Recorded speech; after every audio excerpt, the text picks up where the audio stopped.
What's going on, everybody? Welcome to Brutal Planet Comics. I'm your host, Dre the Brute Daniels, and welcome to another episode of the Indie Corner, where I sit down with everybody of the independence community, writers, artists, directors, producers. Doesn't matter if you're in the game, I want to talk to you. So today we got ourselves a returning guest. He is the writer of 2100 AD, and he runs the show over there in Intelligent Comics. Give it up, everybody, for my good friend Sean P. Terry. What is going on, my friend? It's so good to see you again. What is going on, Andre? Oh man, I am well. But it's so good to actually have you back on again. For those that are new to the channel, Sean was on the first season of the Indie Corner, talking about all his great work over there in Intelligent Comics. Today we're going to be breaking down one of those issues in particular as we lead into the new Kickstarter, and that will be 2100 AD. And my oh my, this is a really interesting comic. It has really pretty much modern day implications at this point. For those that aren't familiar with the story, just break it down a little bit for us, Sean. So 2100 AD, it's a story we all know, right? It's that Matrix kind of Terminator. Difference, I think, is that it's not a movie. Those are movies, and that's fine. This is it's more of an exploration of how could this actually happen in real life? How might technology actually turn against us? What must that look like? So it was that kind of a germ, I think, that was the inspiration for the story, and then it evolved from there.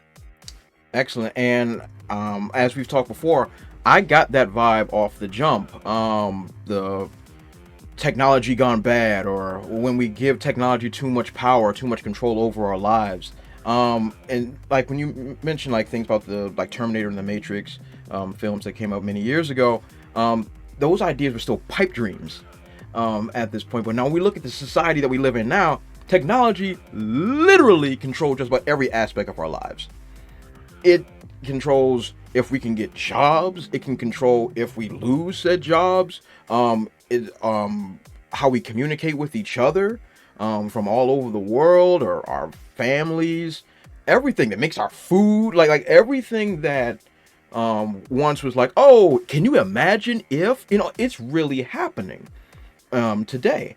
And I think 2100 AD not only brings it into a modern flavoring, but also a very realistic view of it. One thing I'm gonna bring out here early, when I was going through the issue once again of how gradual the takeover was, how gradual it was, like, oh, we're gonna let AI take care of modern maintenance of things, and oh, now we're gonna let it control the bank, and now we're gonna let it determine who deserves to live and die. It slowly like grabbed a little bit more there, which kind of reminded me of iRobot, which is one of my favorite movies. And how Vicky, the ultimate the villain, was like, hey, I'm gonna protect humans by getting rid of some of these jokers, and taking pretty much life away from people and living it for them. And there's no I mean, if you just look at just certain social media platforms alone that are literally taking that idea and running with it, it's wild. Like it's really crazy. And that's why I think your book is, I mean, when I say timely, is an understatement of the millennia. Yeah, when you were saying, deciding choices, right? Who lives and who dies. That's how it begins. I think there's a segment about autonomous vehicles, and that's what we have to program right now. There's a line in 2100 AD that we were programming morals into them by choosing who lives and die. And if you have something that's autonomous, you do have to program it, which has the greater importance, saving a mother and her child in the street, or the driver if they're headed for an imminent collision. It has to choose there. So you're already starting to program morals without knowing it, and choices of life and death. And so I think a lot of movies kind of portray like there's one chip that did it all, and there's just like this zero event, right? And that's what creates man versus machine. Maybe, I mean, Ultron, sure, those things can happen, but it could also just be a series, and probably you have a series of choices that you've embedded, right? Because if you have any knowledge of programming or code, typically you're doing the new with respect to the old, right? And so that it's interesting too in 2100 AD because it allows you to play like, all right, something happened. Artificial intelligence when it's integrated with other AIs from around the world, and it's all meant to be this, hey, let's use our collective knowledge, our benevolence, our problem solving. Let's see what we can do with that. Something clearly goes wrong, or there's a choice made, like you said with iRobot, like hey, maybe the best way to preserve human life is to kill some humans, right? So we don't know exactly what happened yet. We don't know what they were thinking, what he was thinking, I guess, the choice. But what we do know is we have kind of new code, we have old code. What is I guess at this point what is the objective, right? Did something happen to where this is a hostile machine now that does want to kill human life? Is this just him planning and doing strategic things? Like what is that? So I think a big part of the drive of 2100 AD is to figure out what is this going to look like, because we've created this thing. We know everything that's in it for better or worse, or the people that did do it, they know a lot of the programming, they know a lot of the missions that this intelligence is supposed to carry out. But kind of what is it doing now? And it's probably killed so many people, most of Earth's population, that is there anybody left to even figure out its brain, or how do they combat it? How do they kill it? How do you actually fight the cloud? Like, I think in movies it's pretty funny because a lot of times you see artificial intelligence creating bodies for itself, right? So then you're like, okay, here's my machine guns. Here's these Terminator things. Let's shoot. Let's have a fight. That's great cinematically. Does AI actually need arms and fingers? Right? I mean, it's funny because I think there's so much to explore there, and that's why I've had a lot of fun just going in completely different directions with it. Yep, and I think that's part of your creative magic that I'd like to bestow upon you there, because I think you combine a lot of great ideas that's been done over the years, but it feels fresh. As we've spoken to in the past about, there's nothing new under the sun. Right. But it depends on what we put in front of the sun to make a different kind of shade. And that's kind of what you put together here, because you found a way to kind of combine post-apocalyptic, survivalist, and at the same time, it's thought-provoking. Which usually is very hard to do. And from what I'm seeing so far, from what the series has done, it's being done on a masterful level. Because usually you have to have one or the other, or maybe two of those things. But having all three of them put together like that, for me to be actually invested, is actually, it is something to behold. And I first and foremost, I'm really, really stoked about this issue and the ones upcoming. It's actually very, very good. So it was important to me, I guess, in the first issue to really tell the backstory. Too many times you're thrown into the middle of what's happening and it's 30 years from now, or there's been a war going on. I want to kind of logically see from 2022 to 2100 AD, what does that look like? Like what's the progression? Because in fiction and fantasy as a writer, you can have anything happen. But what actually might happen? Where don't we have to suspend belief very much to get to these kind of logical leaps in progressions, right? So I think I started the story from there. And,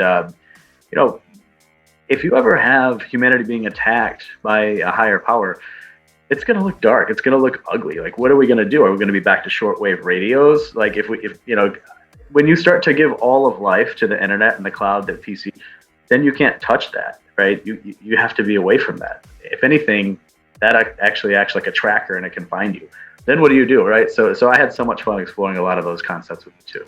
And I can tell how much fun you had with that. Looking at how the robots are taking people's jobs and how they're now running Wall Street and how people react. And that was one of my favorite panels in the entire series. There was one in which the people are attacking the robots and getting back at them. And then there was the scene when all of the cities are burning. I loved that page. I absolutely loved that page. Anytime when mass destruction is happening from revolts, I'm all in. And I think, and I personally think that is how it would go sequentially.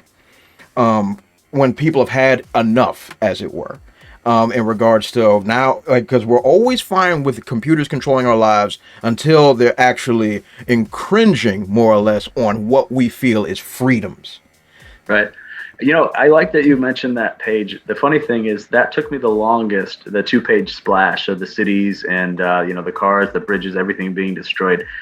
I don't think a lot of people realize it, but, it's hard when you try to write realistic fiction. Oh my If you're goodness. writing fantasy, I don't want to knock a fantasy writer. I would love to be able to write fantasy more, but sometimes, I don't, my brain doesn't go, I'm going to turn in from a cat to a dragon and fly off. Like, I don't know how that works. I don't know how to write that as well.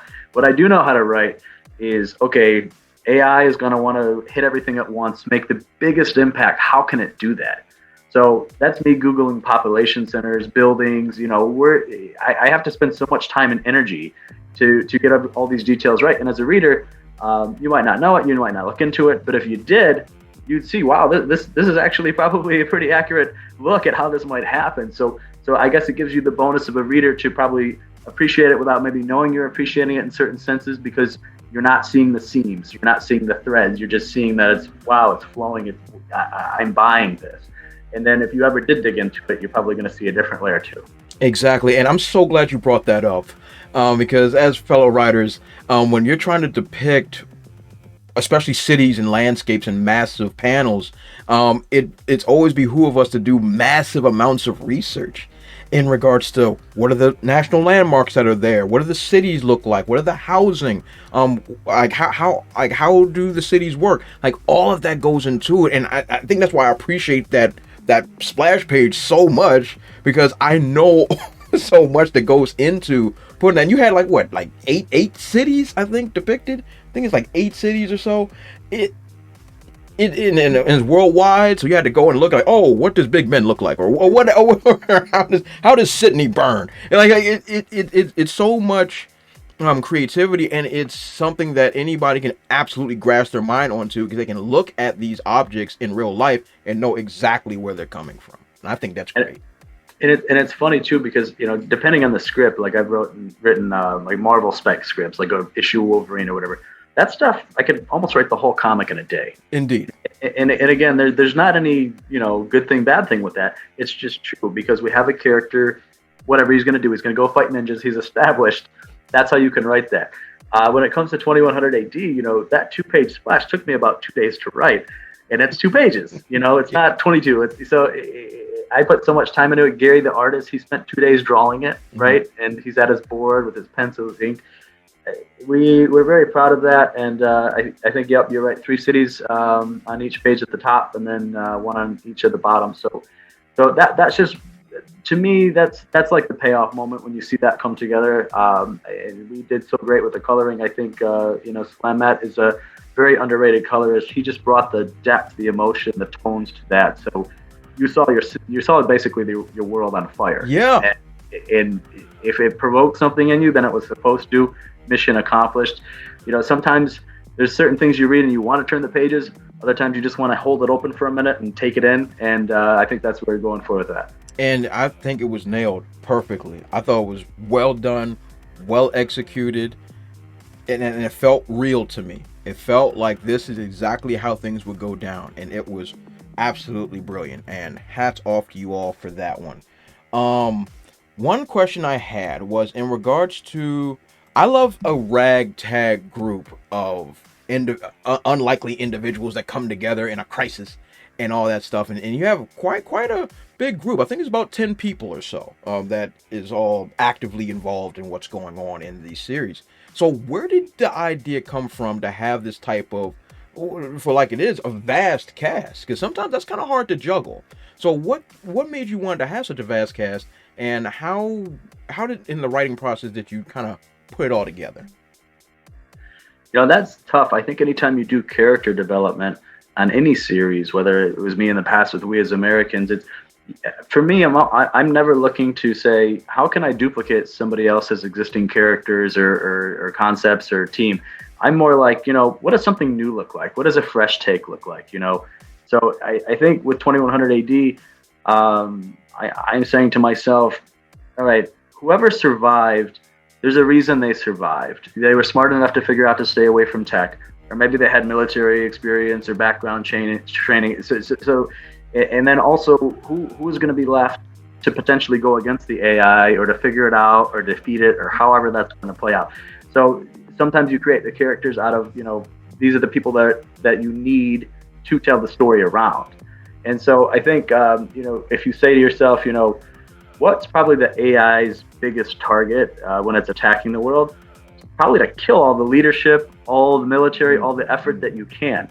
So you're not always, left with the president of the United States in a story. You know what I mean? That might be the first one to go. In fact, and so that's how you create crisis and chaos, right? So I think I went about creating them all from there, and then it's nothing to say like this person is a software engineer or something, like, because people have personalities, So I think with that part, any character creation, that you might say, who is this minor character in a movie that was really quirky and yeah, maybe I should make a character kind of like him, or who do I know in real life that speaks this way or had that attitude and just like you couldn't touch him. So I know JP, he's one of the main characters. He's a big burly guy and he always wears do-rag, kind of like somebody else I know. I don't know who you're talking about. I don't know what you mean. So, but years ago I was a personal trainer in a gym and stuff, and he kind of reminded me of somebody I knew there who just always could make it happen. Nicest guy you'll ever meet, whatever. So I think sometimes you'll pull from real life like that, but it should always be unique and fresh. And then even then, everyone's still going to have their own experience in Mark, because the person I knew didn't go through what this man went through, right? And so there's things that are going to change you, and I think again, always really diving into somebody's conscience, psychosis, all those things that they matter a lot, because that informs how they speak and how they act, and those are probably the two things that any good story you like. You bought it. Like even Game of Thrones, Jeffrey, whatever. You might hate him, but part of your hate is because he's so believable. Exactly. You can see that he can act that way. Said, Sean. Well said. Right. Yeah. So yeah, that's to answer you there. That's excellent, and that was one of my biggest questions, because like in any development when it comes to characters, you have your central characters and your side assistants, man in the chair. However your story is structured, but to see that you're able to balance, and that's the key. And I'm always big on balance, and the way that you have everything leaned out. You have your leader core, but it seems like everybody has a role to play. It doesn't feel like there's any wasted space, or in our case, wasted panels. It feels like everyone here plays a role, and everyone there is essential. And I think that's really cool for you to be able to balance one. Oh my God, my voice. To balance a story of this magnitude, to have realistic feelings and settings, and at the same time have characters that I want to see do well. That's a rarity. I've seen a bazillion things, and it's very hard to see that balance, but it shows one, credit to your ability as a writer and to the rest of your staff of how to bring those type of things to life. And I think that is chef's kiss. It's really good, and I could not be more happy and excited to see where these things are going. We do spend in this new volume that's launching on Kickstarter. So we're going to launch it on Tuesday, the 18th, and it's going to run for about a month. But that issues 3 and 4, they go even more into the characters. Sometimes if you could have one complaint about the first volume, issues 1 and 2, it might be that, man, we just met the characters, now it's over. Well, if it was Netflix, you could turn on the next episode right away. Yeah. That wouldn't be a problem. Going back to Game of Thrones, I watched that first episode back in the day, and I'm like, I don't get it yet. Like, I don't know what people are, so that's kind of a common thing, is because with your limited space, you can sometimes do one thing or the other, or you can do both. There's a lot of ways you could write 2100 AD. You could do it from, flashback, just all flashback of this is what happened. So you could have a present moment and some event that's happening, and then a few pages of flash. Like, there's different ways to write it. For me, I wanted to see it like how I hadn't really seen it, which is just kind of from that viable nerd aspect of explanation that you almost never get, And so I was able to do that, and then now that that's been established, we can go more into the characters, more into their dynamics, more into their relationship, what daily life is like. It's hard because, a lot of times you want to spend a lot of time on group politics and the interpersonal relationships. You want to do that, but you got to think to yourself, probably realistically, in this story of 2100 AD, how interesting could that be or get, really, in the sense that, is there even time for that? You know, if you might be at this location for a week, this location, you know, do you really have time to hate somebody else when you're busy, like, shooting behind you or whatever you're doing to help them? You know what I mean? So sometimes a story gets told from that direction too. So I think we have a little fun going into, you know, some of those aspects, because if you know anything from life as your journey, as a man, as a woman, your bitterness, your pettiness, your immaturity, that's more a staple of your youth. As you become older, you don't have time for it. And so I think that, you know, the older people in the group are always going to be the leaders in the right. So you always see these kinds of dynamics unfold, and sometimes you don't notice it till later. But I have a lot of fun exploring it in the next volume. And I cannot wait to see that. Oh boy! So that's the 18th of January. 18th of January, Kickstarter for the new 2100 AD issues 3 and 4, right? Issues 3 and 4. Yeah, so that'll be the same as the first Kickstarter was for a 44-page comic, which is 1 and 2 combined, and now I'm just labeling this 1 through 4, so you can get 3 and 4 if you already have 1 or 2. You can get all of them digitally, physically. You know, if you missed out on the bar this past fall and that Kickstarter, you'll be able to pick just that and 2100 AD or whatever stories you might be interested in. Oh my God, I cannot wait. I cannot wait. So everybody, check out 2100 AD. It is one of the best issues in the game. Holla at my boy Sean P. Terry.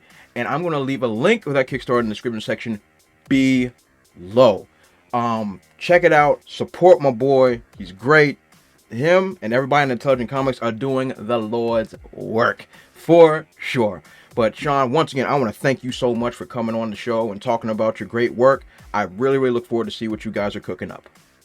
Yeah, and I'll be here again, whether you know it or not, probably toward the end of the campaign, or actually, you know, there's volume 2, or I should say issue 2 of the bar launching in March. So we'll be sure to see you then too. All right. I look forward to seeing you again. Anyway, everybody, give Sean P. Terry a big hand for being here. This has been the Indie Corner. I, of course, am Dre the Brute Daniel. Follow me on all those dope social media platforms that you see under my face. They're not there yet, but they will be. At the Brute00 on Twitter, Facebook, Instagram, and TikTok whenever I'm using that thing. But anyway, this has been the Indie Corner. You all have been awesome, and we will catch you all next time. Also, if you want to support my channel, check out spinwiz.com or download the Spinwiz app and check out my comic series, Trouble. It was written with a lot of love, and it was definitely my favorite comic series to write. I've also written it in English and in Spanish, so whatever floats your boat, I got it for you. Thanks again, and check it out.